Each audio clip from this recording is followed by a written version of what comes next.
तो मुंबई की रेप पीड़ित की मौत के बाद महाराष्ट्र के मुख्यमंत्री उद्धव ठाकरे ने पुलिस अधिकारियों के साथ में बैठक की है। सीएम ठाकरे ने 1 महीने के भीतर चार्जशीट दाखिल करने का आदेश दिया। उधर मुंबई पुलिस ने मामले की जांच के लिए एसआईटी का गठन कर दिया है। साथ ही साथ यहां पर फास्ट ट्रैक कोर्ट में केस चलेगा। आरोपी के खिलाफ दर्ज मामले में हत्या की धारा भी जोड़ दी गई है। इन सबके बीचों-बीच पूर्व सीएम देवेंद्र फडणवीस ने मांग की है कि आरोपी को फांसी की सजा दी जाए। ये मांग लगातार उठ रही है।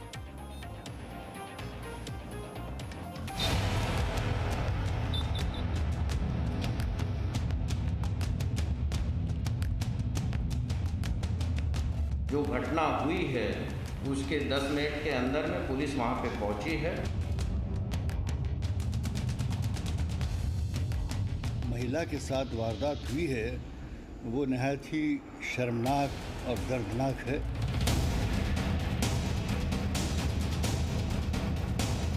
फांसी की सजा ही होनी चाहिए, इस प्रकार की हमारी यहाँ पर मांग रहेगी। कभी दिल्ली, कभी मुंबई, शहर बदले, शैतान नहीं।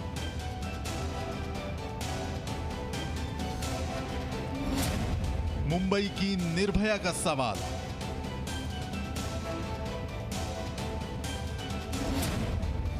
आखिर कब तक? मुंबई में महिला से रेप और हत्या मामले में महाराष्ट्र के मुख्यमंत्री उद्धव ठाकरे ने मुंबई के पुलिस अधिकारियों के साथ आपात बैठक की है। बैठक में उद्धव ठाकरे ने कहा है कि इस मामले में सोमवार से पहले सरकारी वकील की नियुक्ति हो जानी चाहिए। साथ ही उन्होंने ये भी कहा कि 1 महीने में इस मामले में चार्जशीट दाखिल हो जानी चाहिए। बैठक के दौरान सीएम उद्धव ठाकरे ने इस बात पर भी जोर दिया कि मुंबई पुलिस को अब अपनी पेट्रोलिंग बढ़ानी पड़ेगी। हर उस इलाके में ज्यादा मुस्तैद रहने की जरूरत है जो महिलाओं को लेकर संवेदनशील हैं। इसका जो एक्यूज्ड है वो भागने की तैयारी कर रहा था, उसको हमने अरेस्ट किया। इन्वेस्टिगेशन 1 महीने के अंदर में पूरा किया जाएगा और ऑनरेबल मुख्यमंत्री महाराष्ट्र राज्य इनके आदेश के अनुसार फास्ट ट्रैक कोर्ट भी काम शुरू कर देंगे। ये बहुत ही संगीन अपराध है। महाराष्ट्र के पूर्व मुख्यमंत्री देवेंद्र फडणवीस ने घटना को मानवता पर कालिख पोतने वाला बताया है। फडणवीस की मांग है कि मामला फास्ट ट्रैक कोर्ट में चलाकर दोषी को फांसी की सजा दिलाई जाए। एक प्रकार से मानवता को कालिख पोतने वाली ये घटना है। हमारी मांग है कि इसके ऊपर कड़ी कार्रवाई की जाए, तुरंत फास्ट ट्रैक कोर्ट तैयार किए जाए, आरोपियों को सजा मिले। और हमारे तो मांग ये रहेगी कि ऐसे आरोपियों को सजा देना तो कोर्ट का काम है, पर उनको फांसी की सजा ही होनी चाहिए। आरोपी को कोर्ट ने 21 सितंबर तक पुलिस कस्टडी में भेज दिया है। मुंबई पुलिस पीड़ित का बयान तो नहीं ले सकी, लेकिन उसके पास इस घटना का सीसीटीवी फुटेज है जो आरोपी को सजा दिलाने में अहम साबित हो सकता है। जी मीडिया को जानकारी मिली है कि ये वारदात उस वक्त हुई जब महिला आधी रात को अपनी बहन के घर जा रही थी। वहां से उसे गणपति की मूर्ति लेने जाना था, क्योंकि 10 सितंबर को गणेशोत्सव का पहला दिन था।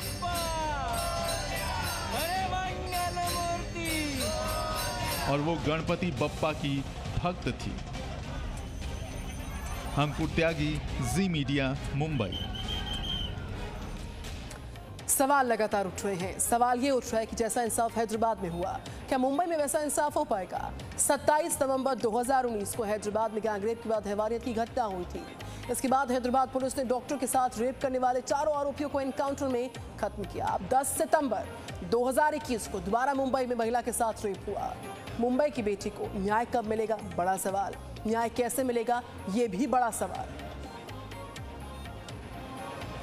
अंकुर त्यागी मेरे साथ हैं। वेरी गुड मॉर्निंग अंकुर, मुंबई से मेरे साथ हैं। अंकुर, एक ही सवाल देश के हर इलाके से उठ रहा है कि क्या हैदराबाद की तर्ज पर मुंबई की बेटी को इंसाफ मिल पाएगा? भले ही कार्रवाई होती रहे, भले ही तमाम तरह की, चाहे एसआईटी की बात करें, उसके गठन की बात हुई है और लगातार दिशा निर्देश जारी हो रहे हैं कड़ी कार्रवाई के नाम पर, लेकिन क्या और कब तक इंसाफ मिल पाएगा? यही पुरजोर तरीके से अंकुर उठ रही है आवाज देश की बेटी के लिए।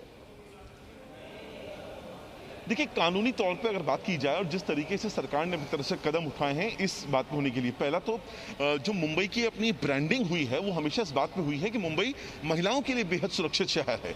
इस बात में मैं इत्तेफाक भी रखता हूं कि वाकई में अगर आप बाकी देश के हिस्सों की बात करें तो उतना ज़्यादा महिलाओं को लेकर नहीं केसेस सामने नहीं आते। खासतौर पर मैं बलात्कार के मामलों की बात कर रहा हूँ, लेकिन इस घटना ने और जिस तरह के हाईली डेंसिटी इलाके में ये घटना घटी है हमें सोचने पर मजबूर कर दिया है कि क्या वाकई में ये ब्रांडिंग सही हो रही है या नहीं हो रही है।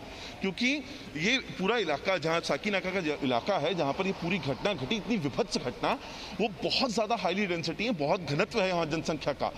अब सरकार ने अगर आपने देखा होगा कल 2 तरह के बयान निकल कर आते हैं। हेमंत नगराले मुंबई शहर के कमिश्नर हैं, वो कहते हैं कि पुलिस हर जगह नहीं खड़ी हो सकती है। ये अपने आप में बहुत चौंकाने वाला असंवेदनशील बयान है, वो भी इस मौके पर जब इस तरह के घटना घटी हो। उसके होते होते शाम तक अगर आपको जो सीएम ऑफिस से जिस तरह की चीज़ें निकल कर आई, जिस तरह के इंस्ट्रक्शंस निकल कर आए, 2 तरह के इंस्ट्रक्शन सीएम ने दिए हैं उद्धव ठाकरे ने। पहला दिया है कि आप इस पूरे केस की फास्ट ट्रैक तरीके से जांच करवाइए, एक एसआईटी उसके अंदर बनाई गई है, 1 महीने में चार्जशीट फाइल करनी है, जो इस पर्टिकुलर केस के मामले में आप कह सकते हैं एक सही कदम होगा, ताकि लोगों के अंदर इस तरह के मामलों में इंसाफ मिलने की उम्मीद कमजोर ना पड़े। दूसरा उन्होंने जो कहा, जो सीपी का बयान मैं वापस लेके चलूंगा, जिसमें सीपी कहते हैं कि पुलिस हर जगह खड़ी नहीं हो सकती है।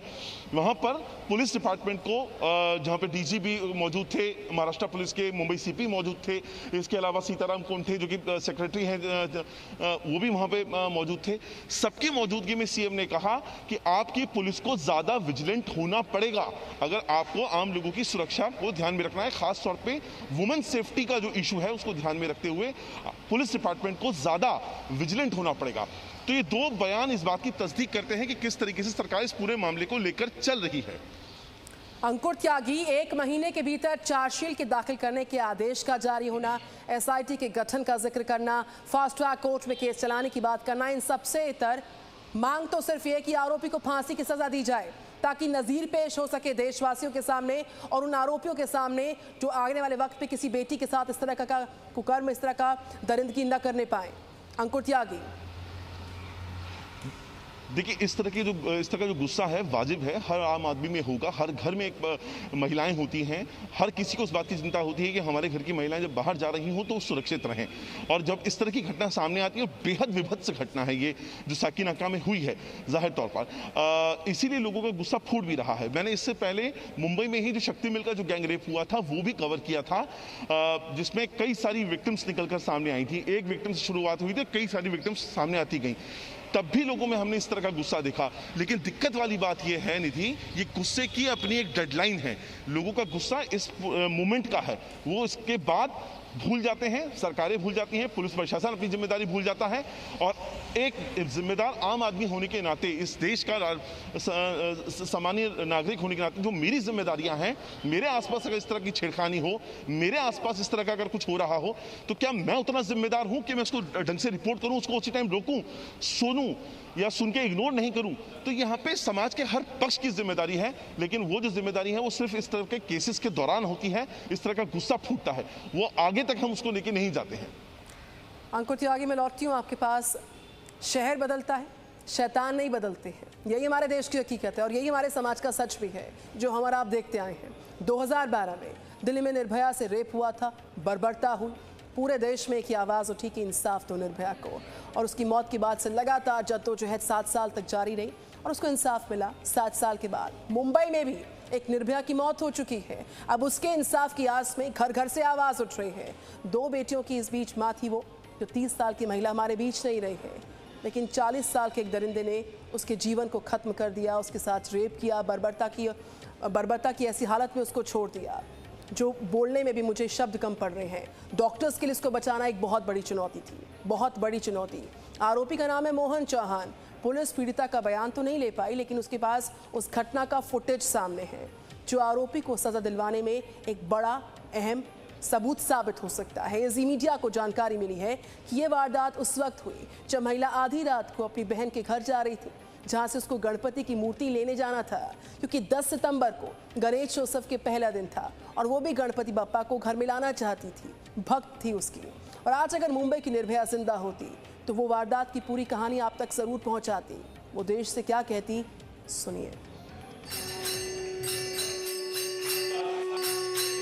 अरे गणपति बप्पा, अरे मंगल मूर्ति।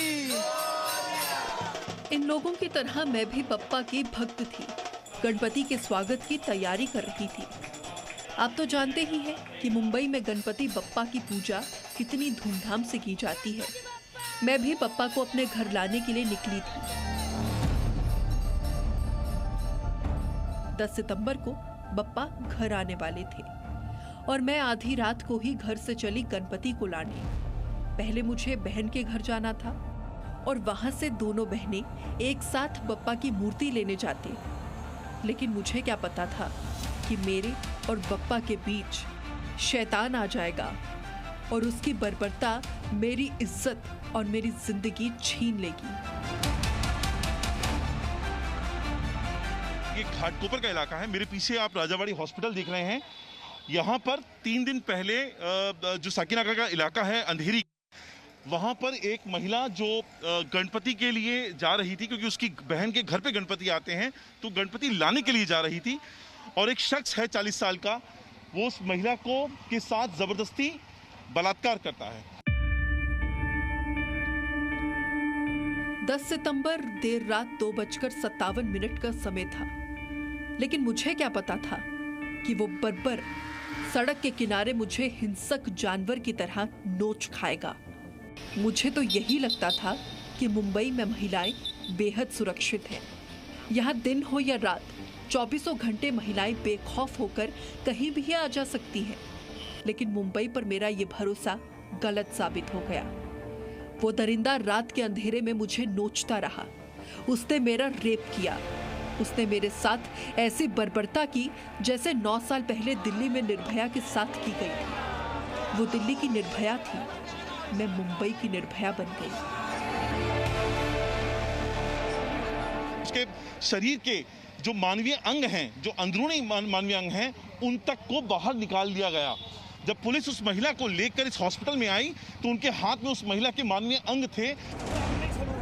रेप के बाद करीब 12 मिनट तक वो मेरे शरीर के साथ जितनी हैवानियत कर सकता था उसने किया और फिर मुझे कूड़े की तरह एक गाड़ी में फेंक दिया।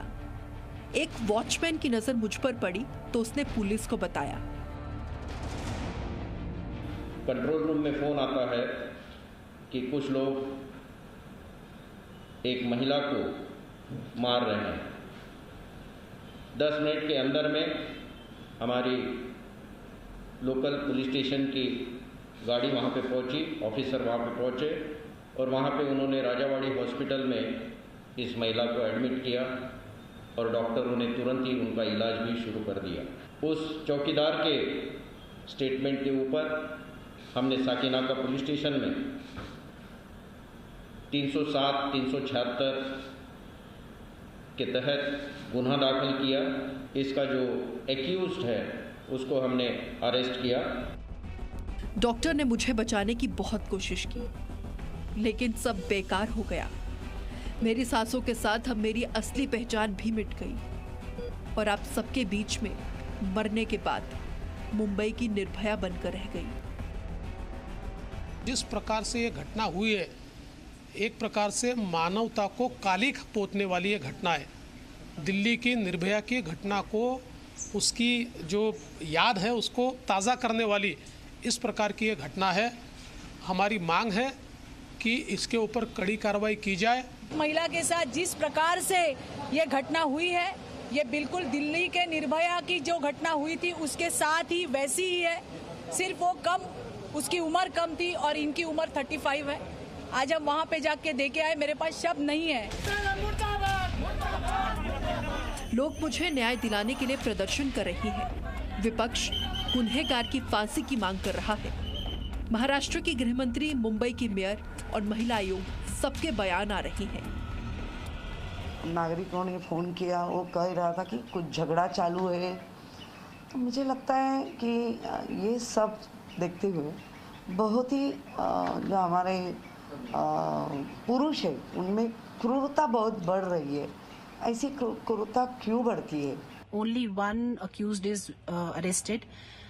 We have taken, NCW has taken suo moto, and we are going to, I am going to send a member also if nothing happens, to inquire about the incident and also extend help to the victim's family. सबसे आश्वासन मिल रहा है कि मुझे न्याय जरूर मिलेगा, लेकिन मैं आप सबसे बस इतना पूछना चाहती हूँ कि शहर बदल जाता है लेकिन शैतान नहीं। ऐसा क्यों होता है? आखिर देश की बेटियों के साथ ऐसी बर्बरता कब तक होती रहेगी?